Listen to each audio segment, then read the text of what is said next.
Bon matin tout le monde, ici Sergent Perron qui vous parle. Aujourd'hui, je vais vous donner le cours de comment identifier l'équipement de section.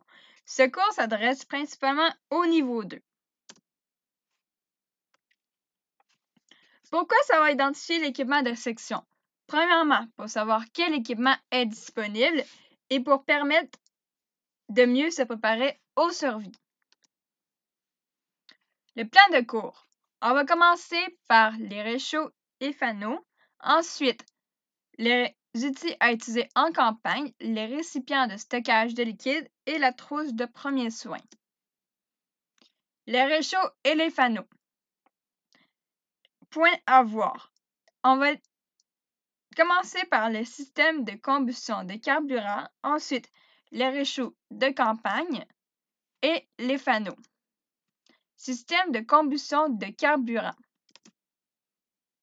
Le carburant liquide. Il existe 3 types de carburant, du kérosène, d'alcool et du naphte. Ces 3 types sont de l'essence minérale. Est meilleur en conditions froides et en haute altitude. Son utilisation. On va devoir utiliser une pompe pour mettre sous pression le réservoir rempli aux 3/4 de carburant. Le gaz comprimé est composé de butane, de méthylpropre première et de propane. La chaleur se contrôle facilement. Il est plus léger que les réchauds à carburant liquide. Par exemple, il fonctionne mal par temps froid et est difficile de déterminer la quantité de carburant restant. Ce type de gaz va être utilisé, par exemple, pour les barbecues. Le carburant en poudre est composé de granules en cubes et de bois inflammable. Il est facile à utiliser, demande peu ou voire aucun entretien et la régularisation de la température est difficile.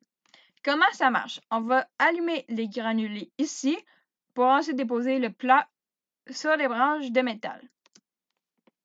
Réchaud de camping.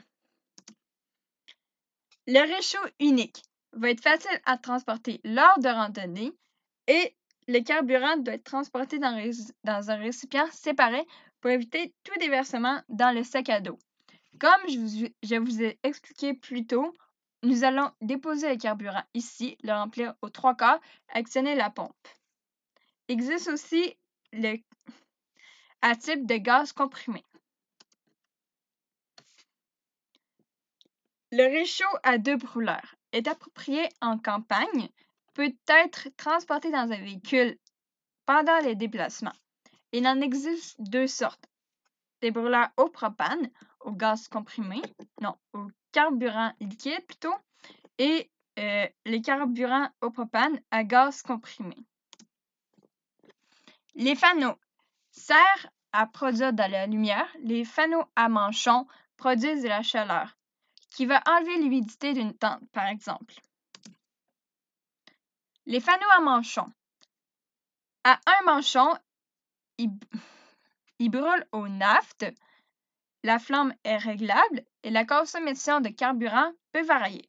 À 2 fanaux, c'est le même type qu'à un manchon, mais il va produire plus de lumière.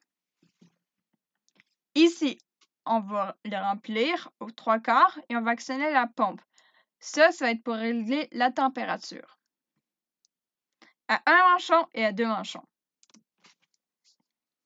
À pile. Possède des surfaces réfléchissantes pour augmenter la luminosité. Les ampoules et les piles sont changeables facilement, mais il a uniquement une autonomie de 4 heures. Question. Quels sont les 3 types de systèmes de combustion à carburant?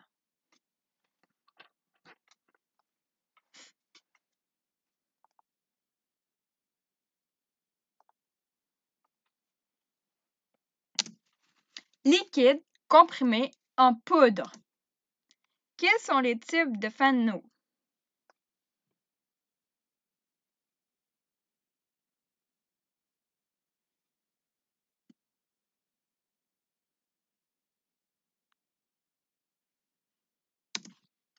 À un manchon, à 2 manchons et à pile.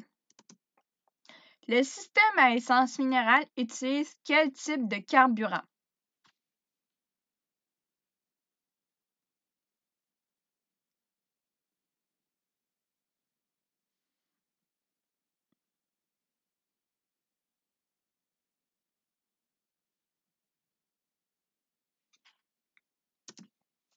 Du kérosène, de l'alcool ou du naphte. Outils à utiliser en campagne.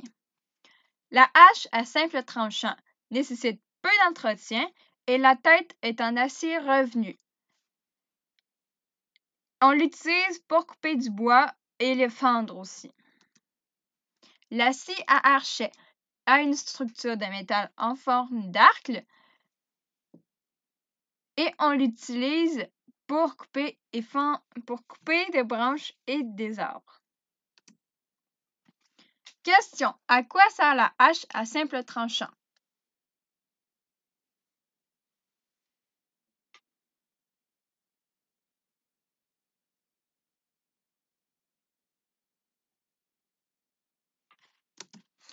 À couper et à fendre du bois.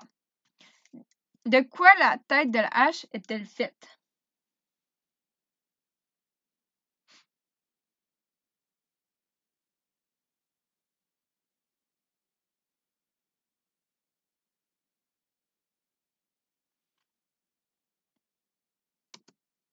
Faite d'acier revenu.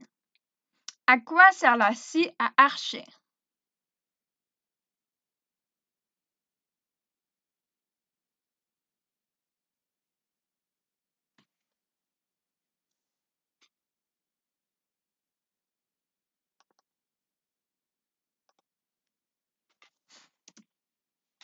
À couper des arbres et des branches. Les récipients de stockage de liquide. Le récipient de carburant est généralement de couleur rouge, soit en plastique ou en aluminium. Si on l'utilise pour un certain type de carburant, on ne peut pas le réutiliser pour un autre type de carburant.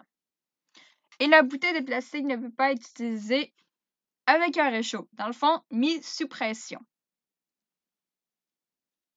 Bouteille d'eau maintenant est idéale pour les randonnées pédestres et doit être capable de supporter de grands écarts de température.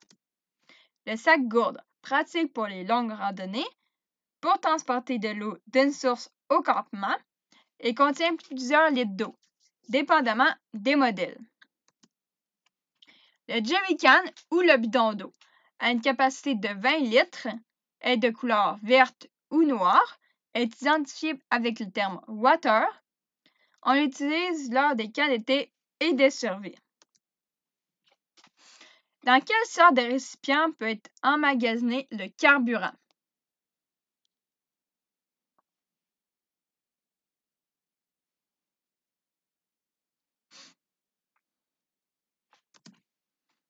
Dans un récipient de plastique ou d'aluminium. Quels sont les 3 types de récipients pour transporter de l'eau?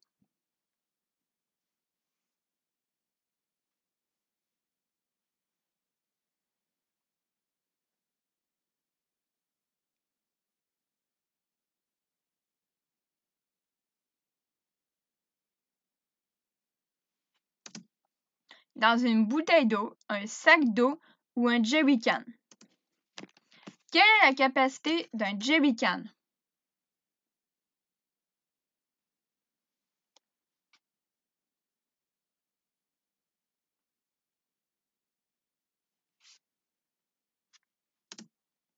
Peut contenir 20 litres d'eau. Trousse de premiers soins.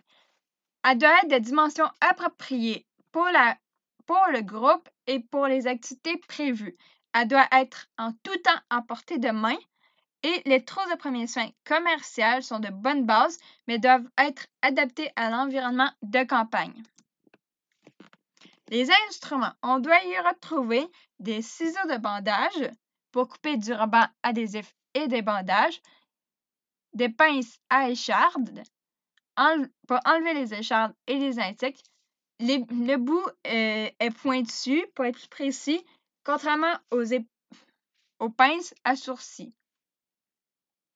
Et des épingles de sortie ou de nourrisson pour fixer des bandages. Les instruments, on y retrouve aussi des attelles faits de matériel rigide et ferme, utilisés pour maintenir une blessure en position fixe. Le masque de réanimation RCR indispensable fournit une séparation entre la victime et le soignant, donne une protection contre la transmission d'infections. Les pansements. On doit retrouver des pansements adhésifs, des compresses de gaz, des rouleaux de pansement élastiques, des pansements de compresse, des rouleaux de pansement adhésifs et des rouleaux d'ouate. Les tampons antiseptiques et le sucre. Le tampon antiseptique utilisé pour nettoyer la zone autour de la plaie et le sucre utilisé dans les cas où une personne ferait de l'hypoglycémie, insuffisance de sucre dans le sang. On peut le mélanger soit avec de l'eau ou l'avaler directement. Le matériel. On doit retrouver une couverture, dans le fond pour garder la victime au chaud, soit une couverture de laine ou une couverture de survie en aluminium. Des allumettes ou des briquets waterproof, dans le fond pour faire du feu. Les allumettes waterproof ont généralement la tête rouge. Et des gants de latex pour faire barrière entre la victime et le soignant et pour éviter toute transmission de contamination. Question. À quoi sert le sucre dans la trousse de premiers soins?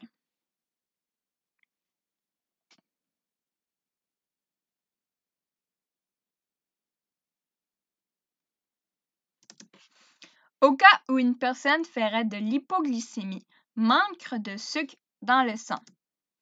Pourquoi avoir des gants de latex dans la trousse de premiers soins?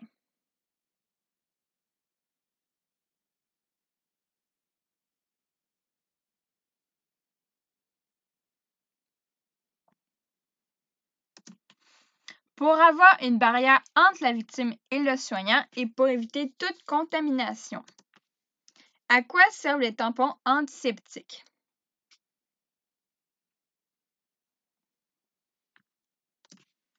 À nettoyer la zone autour de la plaie. Quiz. Suivez le questionnaire. Identifiez les articles suivants. Le fanal. Ce fanal-ci est un fanal à un manchon ou à deux manchons?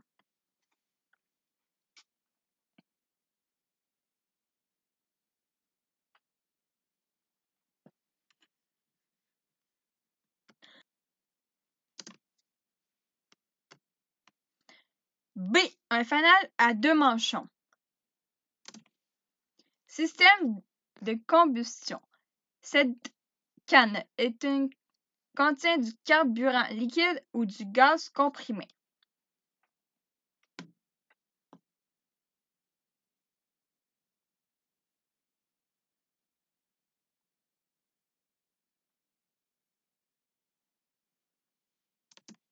Du carburant liquide. Récipient. Est-ce que c'est un récipient de carburant ou un récipient d'eau? Indice. Voyez avec la couleur.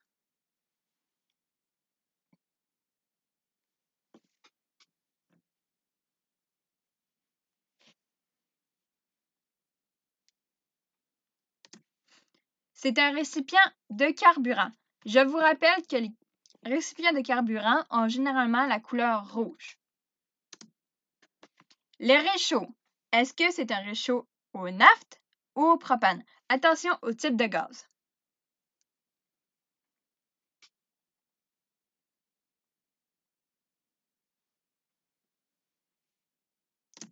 C'est un réchaud au naphte, donc un réchaud à carburant liquide. Question. Quel type de carburant peut-on utiliser dans les systèmes d'équipement?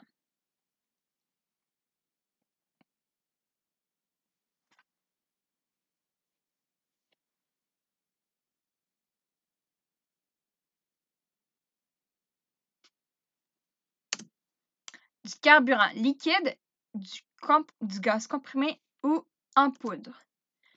De quoi la tête d'une hache est-elle faite?